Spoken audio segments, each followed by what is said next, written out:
i+TV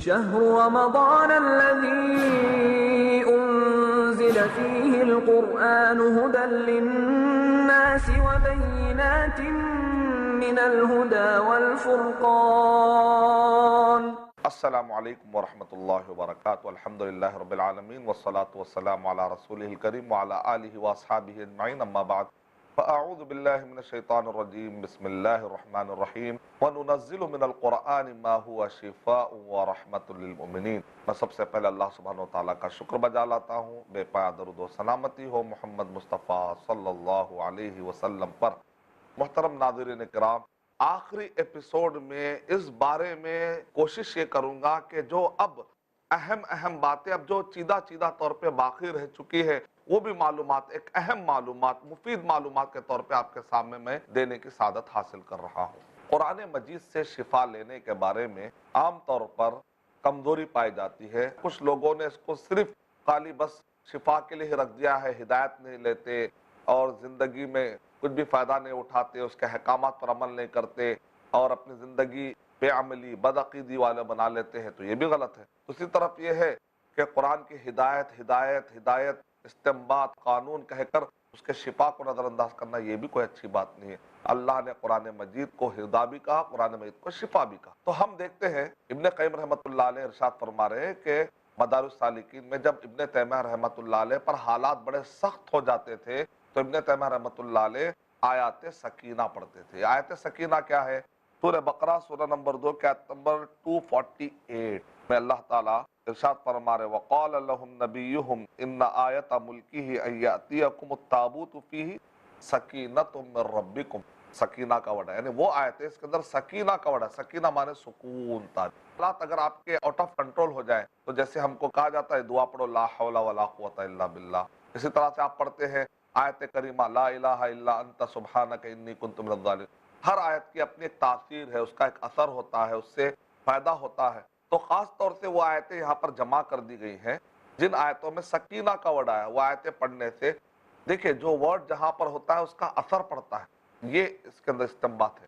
ابن تیمیہ رحمۃ اللہ علیہ کے پاس ایک خاتون آئی آ کر اس نے کہا کہ مجھے پیریڈ نہیں رک رہے، ماہواری خون نہیں رک رہا ہے. تو ابن تیمیہ رحمۃ اللہ علیہ نے اس خاتون سے کہا کہ ایک مدت کے بعد اور زیادہ خون آتا ہے، 10 دن 15 دن 20 دن، تو دراصل یہ خاص قسم کی بیماری ہوتی ہے. اس کو روکنے کے لیے قرآن مجید میں اس سے ملتا جلتا جو آیت ہے اس کو استعمال کیا کرتے تھے. سورہ ہود سورہ نمبر 11 کے آیت نمبر 44 وقیل یا ارض ابلعی ماءکی.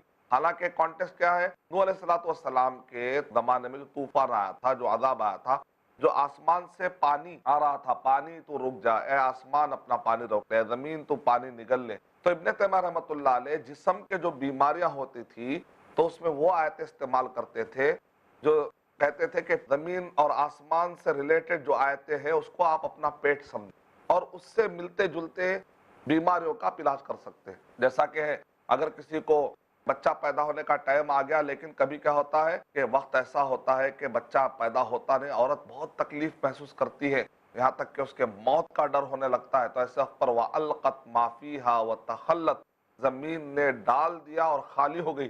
تو زمین سے مراد یہاں پر پیٹ اگر مراد لیں گے تو یہ یعنی کہ وہاں پر تو مراد ایک کانٹیکس ہے، وہاں تو ایک کانٹیکس میں قیامت کا ذکر ہو رہا ہے، لیکن شفا کے لیے وہاں پر اگر آپ یہ نیت کریں گے کہ وہاں پر زمین، تو لہذا اسی آیت کو آپ یہ تصور کریں گے کہ پیٹ مراد لے کر دعا کریں گے تو دعا کا اثر ہوتا ہے. یہ ہے ابن تیمیہ رحمۃ اللہ علیہ کا نقطہ استنباط. اس میں تفسیر اپنی جگہ پر طے رہے گی. تفسیر کے اندر یہ پیٹ مراد نہیں ہوگا، لیکن وہ آیت کو تفسیر کو اپنی جگہ پر رکھتے ہوئے اس آیت کو آپ استعمال کرتے ہیں اس کانٹیکس میں تو بھی فائدہ ہو جائے گا. یعنی پیٹ کے بیماریوں کے لیے اذا زلزلت الارض زلزالها، جب زمین پوری طریقے سے ہلا دی جائے گی، واخرجت الارض اثقالها، چھوٹے بچے تڑپتے رہتے ہیں گیسز کی وجہ سے، مائیں دودھ پلانے کا بچوں کو گیس ہوتا ہے، کندھے پر ڈال کر گھومتے رہتے پھر بھی گیسز نہیں نکلتے، یہ دعا پڑھی انشاءاللہ گیسز باہر نکل جائے گی. یہ فائدہ ہے. قرآن مجید شفا ہے، اس کی تفسیر اپنی جگہ پر ہے، تفسیر نہیں بدلی جا رہی ہے. قرآن مجید کو کہتے ہیں قرآن مجید کے آیتوں کا استعمال میں لانا شفا کی نیت سے. آپ کی نیت سے وہ اللہ تعالیٰ کی مدد سے وہ آیتوں میں اللہ تعالیٰ وہ اثر رکھتے ہیں. میرے پڑھنے آپ کے پڑھنے کی وجہ سے نہیں، اللہ تعالیٰ نے، چونکہ وہ کلام ہے، وہ کلام میں اثر ہوتا ہے. اگر یہ پہاڑ پر یہ کلام کو اتارتے تو پہاڑ ریزہ ریزہ ہو جاتا. آیت سکینہ، سکینت سکون طاری کر دینے والی آیتیں. آپ کو اگر مصیبتیں بہت زیادہ، کیسز بک ہو جا رہے، مصیبتیں آ جا رہے، پریشانی آ جا رہے، قرضے اور معاشرے کے اندر مصیبتیں، تکلیفیں، تو آیت سکینہ پڑھیے، انشاءاللہ ہر چیز اپنی جگہ پر سیٹل ڈاؤن ہو جائے گی. پہلی آیت ہے سورہ بقرہ سورہ نمبر 2 کی آیت نمبر 248. دوسری آیت ہے سورہ انفال سورہ نمبر 8 کی آیت نمبر 11. اِذْ يُغَشِّيكُمُ النُّعَاسَ أَمَنَةً مِّنْهُ وَيُنَزِّلُ عَلَيْكُم مِّنَ السَّمَاءِ مَاءً لِيُطَهِّرَكُم بِهِ وَيُذْهِبَ عَنكُم رِجْزَ الشَّيْطَانِ. تیسری آیت سورہ توبہ سورہ نمبر 9 کی آیت نمبر 26. ثُمَّ أَنزَلَ اللَّهُ سَكِينَتَهُ، اس میں بھی سکینت کا ورڈ آیا ہے. ثُمَّ أَنزَلَ اللَّهُ سَكِينَتَهُ عَلَى رَسُولِهِ وَعَلَى الْمُؤْمِنِينَ وَأَنزَلَ جُنُودًا لَّمْ تَرَوْهَا وَعَذَّبَ الَّذِينَ كَفَرُوا. چوتھی آیت ہے سورہ توبہ سورہ نمبر 9 کی آیت نمبر 40. إِلَّا تَنصُرُوهُ فَقَدْ نَصَرَهُ اللَّهُ إِذْ أَخْرَجَهُ الَّذِينَ كَفَرُوا ثَانِيَ اثْنَيْنِ إِذْ هُمَا فِي الْغَارِ إِذْ يَقُولُ لِصَاحِبِهِ لَا تَحْزَنْ إِنَّ اللَّهَ مَعَنَا فَأَنزَلَ اللَّهُ سَكِينَتَهُ عَلَيْهِ وَأَيَّدَهُ بِجُنُودٍ لَّمْ تَرَوْهَا وَجَعَلَ كَلِمَةَ الَّذِينَ كَفَرُوا السُّفْلَىٰ وَكَلِمَةُ اللَّهِ الْعُلْيَا. یعنی سکینت کا ورڈ یا اطمینان کا ورڈ یا آمانہ، امن کا ورڈ اس کے اندر پایا جا رہا ہے. دیکھیں آپ، الذین آمنوا وتطمئن قلوبهم بذکر اللہ، الا بذکر اللہ تطمئن القلوب، اس کے اندر اطمینان کا ورڈ آیا ہے. یہ سورہ رعد میں یہ آیت آپ کو آیت نمبر 28 ہے. سورہ فتح سورہ نمبر 48 کے آیت نمبر 18 میں لَقَدْ رَضِيَ اللَّهُ عَنِ الْمُؤْمِنِينَ إِذْ يُبَايِعُونَكَ تَحْتَ الشَّجَرَةِ فَعَلِمَ مَا فِي قُلُوبِهِمْ فَأَنزَلَ السَّكِينَةَ عَلَيْهِمْ. سکینت کا ورڈ آیا. اور سورہ فتح سورہ نمبر 48 کے آیت نمبر 26 میں ہے إِذْ جَعَلَ الَّذِينَ كَفَرُوا فِي قُلُوبِهِمُ الْحَمِيَّةَ حَمِيَّةَ الْجَاهِلِيَّةِ فَأَنزَلَ اللَّهُ سَكِينَتَهُ عَلَى رَسُولِهِ. ان آیتوں کو آیت سکینہ کہا جاتا ہے. اس میں اطمینان کا ورڈ آیا ہے، اس میں سکینہ کا ورڈ آیا ہے، اس میں امنہ کا ورڈ آیا ہے. آیات شفا، ان آیتوں کی بڑی اہمیت ہے. ان آیتوں میں شفا کا ورڈ استعمال ہوا ہے. سورہ توبہ سورہ نمبر 9 کی آیت نمبر 14. قاتلوہم یعذبہم اللہ بأیدیکم ویخزیہم وینصرکم علیہم ویشفی صدور قوم مؤمنین. سورہ یونس سورہ نمبر 10 کی آیت نمبر 57. یا ایہا الناس قد جاءتکم موعظۃ من ربکم وشفاء لما فی الصدور وہدی ورحمۃ للمؤمنین. سورہ نحل سورہ نمبر 16 کے آیت نمبر 69 میں ثم کلی من کل الثمرات فاسلکی سبل ربک ذللا یخرج من بطونها شراب مختلف الوانہ فیہ شفاء. سورہ بن اسرائیل سورہ نمبر 17 کی آیت نمبر 82. وَنُنَزِّلُ مِنَ الْقُرْآنِ مَا هُوَ شِفَاءٌ وَرَحْمَةٌ لِلْمُؤْمِنِينَ وَلَا يَزِيدُ الظَّالِمِينَ إِلَّا خَسَارًا. سورہ شعراء سورہ نمبر 26 کی آیت نمبر 79 اور 80. وَالَّذِي هُوَ يُطْعِمُنِي وَيَسْقِينِ وَإِذَا مَرِضْتُ فَهُوَ يَشْفِينِ. سورہ فصلت سورہ نمبر 41 41 کی آیت نمبر 44 میں اللہ تعالیٰ ارشاد فرما رہے ہیں وَلَوْ جَعَلْنَاهُ قُرْآنًا أَعْجَمِيًّا لَقَالُوا لَوْلَا فُصِّلَتْ آيَاتُهُ أَأَعْجَمِيٌّ وَعَرَبِيٌّ قُلْ هُوَ لِلَّذِينَ آمَنُوا هُدًى وَشِفَاء. بہرحال یہ آیتیں پیش کرنے کا مقصد کیا ہے؟ قرآن مجید میں جو آیتیں جس مناسبت سے ہوتی ہیں، ان مناسبت سے اگر آپ ان آیتوں کو پڑھتے ہیں، خاص طور سے جو کینسر کے مریض ہوتے ہیں، شیخ سدحان نے یہ دعویٰ کیا، شیخ بن باز رحمۃ اللہ علیہ کے شاگرد ہیں، کہ اعوذ باللہ من الشیطان الرجیم. یہ شیطان جب انسان کے خون میں جاتے ہیں، نبی اکرم صلی اللہ علیہ وسلم نے ارشاد فرمایا شیطان یجری مجرى الدم، یعنی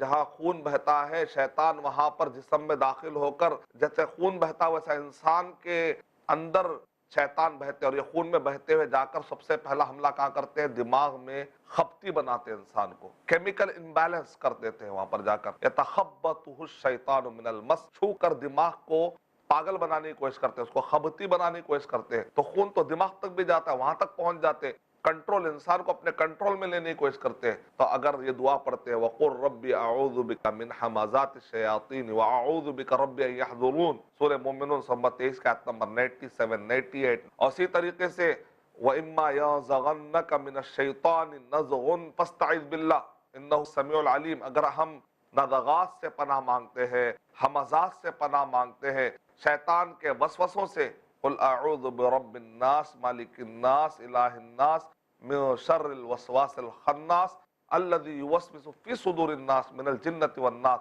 تو یہ شیطان سے پناہ مانگنے۔ شیخ سدحان کہتے ہیں کہ کینسر کا بڑا گہرا تعلق خون سے ہوتا ہے، اور جب انسان کے دماغ میں کیمیکل امبیلنس ہوتے ہیں تو خون کا جو بلڈ سرکولیشن صحیح نہیں ہوتا ہے، تو اسی سے یہ کینسر کی بیماری پیدا ہوتی ہے۔ اگر خون کو صحیح کنٹرول کر لیا جائے تو کینسر کا علاج مل سکتا ہے۔ اسی لیے اگر ہم شیطان سے کثرت سے پناہ والی دعائیں آیتیں پڑھتے رہے، اعوذ باللہ من الشیطان الرجیم، اعوذ باللہ من الشیطان الرجیم، کثرت سے پڑھے، کثرت سے پڑھے، کثرت سے پڑھے، شیخ سدحان کہتے ہیں ایسے کتنے مریض ہیں جو کینسر کے بیماری کا، جن کو باقاعدہ ڈاکٹروں نے اعلان کر دیا تھا، لیکن الحمدللہ ان کو شفا مل گئی۔ تعوذ کو معمولی نہ سمجھے، لا حول ولا قوت الا باللہ۔ شهر أنزل فيه القرآن قل اعوذ برب الناس مالک الناس الہ الناس من شر الوسواس الخناس الذی یوسوس فی صدور الناس من الجنۃ والناس، تو یہ شیطان سے پناہ مانگنے۔ شیخ سدحان کہتے ہیں کہ کینسر کا بڑا گہرا تعلق خون سے ہوتا ہے، اور جب انسان کے دماغ میں کیمیکل امبیلنس ہوتے ہیں تو خون کا جو بلڈ سرکولیشن صحیح نہیں ہوتا ہے، تو اسی سے یہ کینسر کی بیماری پیدا ہوتی ہے۔ اگر خون کو صحیح کنٹرول کر لیا جائے تو کینسر کا علاج مل سکتا ہے۔ اسی لیے اگر ہم شیطان سے کثرت سے پناہ والی دعائیں آیتیں پڑھتے رہے، اعوذ باللہ من الشیطان الرجیم، اعوذ باللہ من الشیطان الرجیم، کثرت سے پڑھے، کثرت سے پڑھے، کثرت سے پڑھے، شیخ سدحان کہتے ہیں ایسے کتنے مریض ہیں جو کینسر کے بیماری کا، جن کو باقاعدہ ڈاکٹروں نے اعلان کر دیا تھا، لیکن الحمدللہ ان کو شفا مل گئی۔ تعوذ کو معمولی نہ سمجھے، لا حول ولا قوت الا باللہ۔ یعنی ایک آدمی کے جو حالات ہیں بہت خطرناک حالات ہیں، اگر وہ لا حول ولا قوت پڑھے گا تو انشاءاللہ پورے حالات پلٹ جائیں گے۔ حولہ مانے پلٹنا، پلٹنا، حالات پلٹ کر رکھ دے۔ تو قرآن مجید میں اللہ تعالیٰ ما شاء اللہ لا حول ولا قوت الا باللہ، لا الہ الا انت سبحانک انی کنت من الظالمین، رب انی مسنی الضر وانت ارحم الراحمین، استغفار کے دعائیں، اللہ سے معافی مانگنے کی دعائیں، ربنا ظلمنا انفسنا وان لم تغفر لنا وترحمنا لنکونن من الخاسرین۔ یہ دعائیں پڑھنے سے آدمی کو شفا ملتی ہے۔ ایک جنوں کی کائنات ہے، جادوگروں کے کائنات ہے، انسان پہ جب اس کے حملے ہوتے، یعنی پہلے بچپن میں ہم کو دعائیں سکھائی جاتی تھی، وہ ٹائم پہ دعا پڑھے نہیں پڑھے، یہ ٹائم پہ دعا پڑھے، تو شروع میں دعائیں میں پڑھا کرتا تھا کیونکہ مجھے وہ استاد نے کہا تو ٹائم پہ پڑھنا ہے، لیکن جیسے جیسے میری معلومات بڑھی تو بعد میں مجھے پتا چلا کہ دعائیں یاد کرنا ہے، اس کو پڑھنا ہے، ریکلیکٹ کرنا ہے، یہ کوئی میموری کا ایگزام یا ایکسرسائز نہیں ہے کہ مجھے یاد ہے یا نہیں ہے، کیا مجھے کتنی زیادہ یاد ہے، یہ کوئی ایگزام یا ایکسرسائز کی بات نہیں ہے، دراصل یہ ہماری نیڈ ہے، یہ ہماری ضرورت ہے۔ اگر ہم دعائیں نہیں پڑھیں گے تو ہمیں بہت سارے نقصانات ہو سکتے ہیں۔ دعائیں پڑھنے کا فائدہ یہ ہوتا ہے کہ آدمی اللہ سبحانہ و تعالیٰ سے معافی مانگتا ہے، معافی مانگنے سے اس پہ رحمت نازل ہوتی ہے، جب آدمی گناہوں سے صاف ہوتا ہے تو اس کے رکے ہوئے کام بننے شروع ہو جاتے ہیں، اور آدمی کو چاہیے کہ دعا مانگے تو اللہ تبارک تعالیٰ۔ الدعاء والعبادہ، دعا ایک پاورفل عبادت کی شکل ہے، وہی تو عبادت ہے۔ اگر آدمی سب سے خطرناک جو شرک میں پھنستا ہے، دعا میں آ کر پھنستا ہے۔ اگر دعا صحیح طریقے سے نہیں ہے تو دعا کی جو شکلیں، اس میں سے دعا ایک شفا ہے، تو دعا کے اپنے آداب ہے، دعا کے رولنگ ہے، دعا کے کچھ اصول ہے، ضابطے ہیں۔ دعا سے پہلے، دعا میں پاور لانے کے لیے پہلے الحمدللہ رب العالمین، درود ابراہیمی، استغفر اللہ 70 سے زیادہ مرتبہ کرے، پاور آئے گا۔ جب آدمی گناہ سے پاک ہوگا تو اس کے دعاؤں میں پاور آئے گا، گناہوں کی وجہ سے اس کی دعائیں قبول ہونے سے رک جاتی، تو دعاؤں کو پاورفل کرنا ہے، اور آخری میں بھی درود ابراہیمی پڑھنا ہے۔ اور جب آدمی دعا کرتا ہے تو گڑ گڑا کر مانگنے کی کوشش کرے، غافل جو دل ہوتا ہے اللہ تعالیٰ کو دعا پسند نہیں ہے، گڑ گڑا کر دعا مانگے، اور ایسی دعا مانگے کہ اب اللہ تعالیٰ کے علاوہ آپ کے لیے کون ہے، اس طریقے سے آپ اللہ ہی کو سب کچھ سمجھ کر مانگے۔ اور جب آپ دعا کرتے ہیں تو اللہ تعالیٰ کرے کہ بندے کی دعا قبول ہوتی ہے، لیکن قبول ہونے کی شکل الگ ہے، بعض اوقات جو مانگتا ہے وہ مل جاتا ہے، بعض اوقات جو مانگتا ہے وہ تو نہیں ملتا، کچھ اس سے بھی زیادہ بہتر اس کو ہوتا ہے، اللہ کو معلوم ہے، تو اللہ سبحانہ اس کو وہ دیتے ہیں۔ تیسری شکل یہ ہے کہ دعا قبول ہی نہیں ہوتی، نہ دوسری شکل میں قبول ہوتی ہے، بلکہ اللہ تعالیٰ قیامت کے لیے اٹھا کے رکھ لیتے ہیں۔ قیامت میں جب اس کو دیکھتے ہیں کہ جو دعائیں قبول نہیں ہوئی، قیامت کے دن بھاری بھرکم طریقے سے نام اعمال میں وزندار نیکی بن کر آئے گی، اس دن بندہ کہے گا کہ کاش کہ میری دعائیں قبول ہی نہ ہوتی، یعنی اتنا خوش ہو جائے گا بندہ۔ کا مطلب یہ ہے کہ دعا تو کسی نہ کسی شکل میں دعا قبول ہوگی، لیکن اس کے لیے شرط یہ ہے کہ آدمی دعا کرتے وقت پر شرک نہ کرے، بدعت نہ کرے۔ اگر کوئی دعا کرتا ہے اسی کے اندر اس نے بدعت کر دی تو اس کی دعا قبول نہیں ہوگی۔ اللہ تعالیٰ کے ناموں کا وسیلہ لے سکتے ہیں آپ اپنے نیک اعمال کا وسیلہ لے سکتے ہیں، کسی نیک آدمی کو آپ دعا کے لیے کبھی کہنا جائز ہے، لیکن ناپسندیدہ عادت ڈالنا، کوئی اگر حج کو جا رہا ہے تو آپ اس کو کہتے ہیں، پھر آپ کہتے ہیں اللہ اس کی دعا میرے حق میں قبول فرما لے، یہ بھی کہہ سکتے ہیں جیسا یعقوب علیہ السلام کے بیٹوں نے یعقوب علیہ السلام سے کہا یا ابانا استغفر لنا، اے ابا جان ہمارے لیے مغفرت کی دعا کریے، ایسا مانگ سکتے ہیں، جائز ہے، لیکن ابھارا نہیں جائے گا۔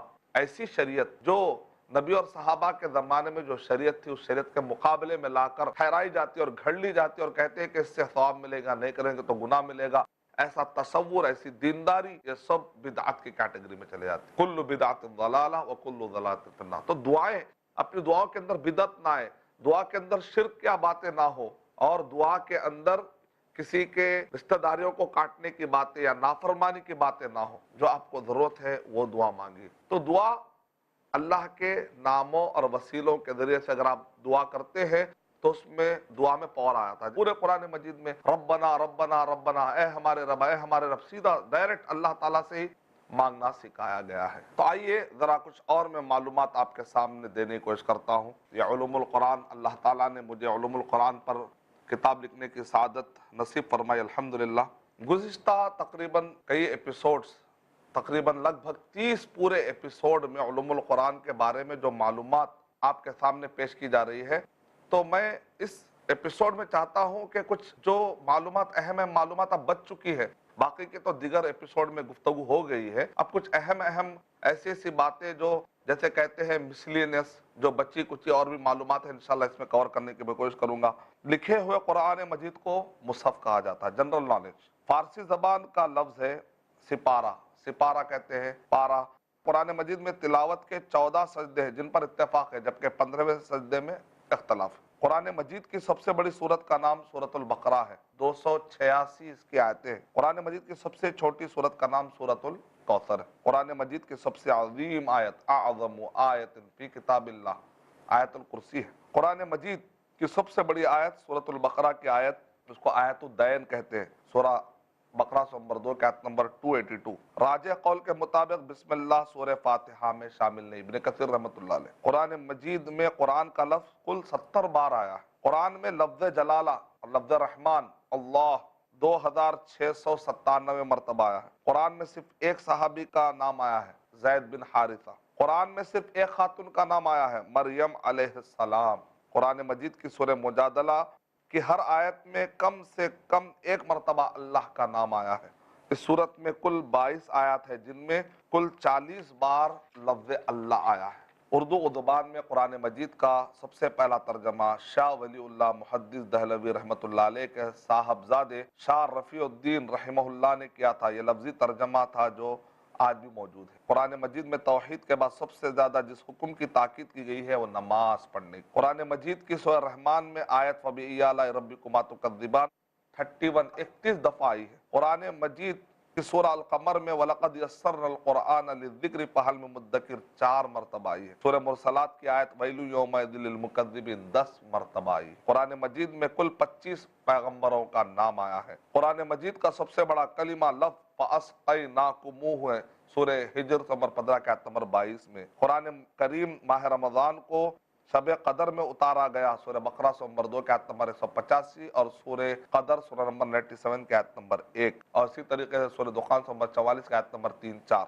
قرآن کریم کی سب سے پہلی اترنے والی آیت اقرأ بسم ربک الذی خلق ہے، صحیح بخاری والیوم نمبر 1 حدیث نمبر 3۔ قرآن کریم کی سب سے آخری آیت جو اتری واتقوا یوما ترجعون فیہ الی اللہ، سورہ بقرہ نمبر 2 کی آیت نمبر 281 ہے۔ نزول کے اعتبار سے سب سے پہلی سورت سورہ علق کی چند آیات اور سب سے آخری سورت سورہ نصر ہے۔ ترتیب کے لحاظ سے قرآن مجید کی سب سے پہلی سورت سورۃ الفاتحہ ہے، سب سے آخری سورت سورۃ الناس ہے۔ قرآن کریم مخلوق نہیں بلکہ اللہ کا کلام ہے، جیسا کہ فرمان ہے قرآن اللہ کا کلام ہے، سورہ بقرہ سورہ نمبر 2 کی آیت نمبر 75۔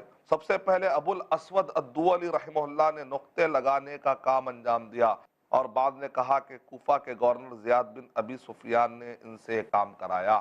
سب سے پہلے ابو الاسود دؤلی نے حرکات لگائے، بعد نے کہا حجاج بن یوسف نے حرکات لگائے۔ 30واں پوائنٹ، سب سے پہلے شاہ ولی اللہ محدث دہلوی رحمۃ اللہ علیہ نے قرآن مجید کا ترجمہ فارسی زبان میں کیا۔ 3100 پوائنٹ پورا قرآن مجید 23 برس میں نازل ہوا ہجری اعتبار سے۔ یہ چند اہم معلومات تھے جو میں آپ کے سامنے پیش کرنے کی میں نے سعادت حاصل کی۔ یہ ہمارے سیریز کا آخری پارٹ تھا۔ اللہ کا شکر ہے کہ الحمدللہ مسلسل 30 ایپیسوڈ آپ کے سامنے پیش کرنے کی اللہ تعالیٰ نے مجھے سعادت نصیب فرمائی، اس پر میں اللہ تعالیٰ کا شکر ادا کرتا ہوں اور آپ کا بھی شکریہ ادا کرتا ہوں، کیونکہ اگر آپ سنیں گے نہیں تو مجھے اجر کیسے ملے گا؟ سننا آپ کے لیے بھی اور میرے لیے بھی اللہ تعالیٰ اجر کا باعث بنا دے، آمین۔ وآخر دعوانا ان الحمدللہ رب العالمین۔ السلام علیکم ورحمۃ اللہ وبرکاتہ۔ إن الذي فرض عليك القرآن لرادك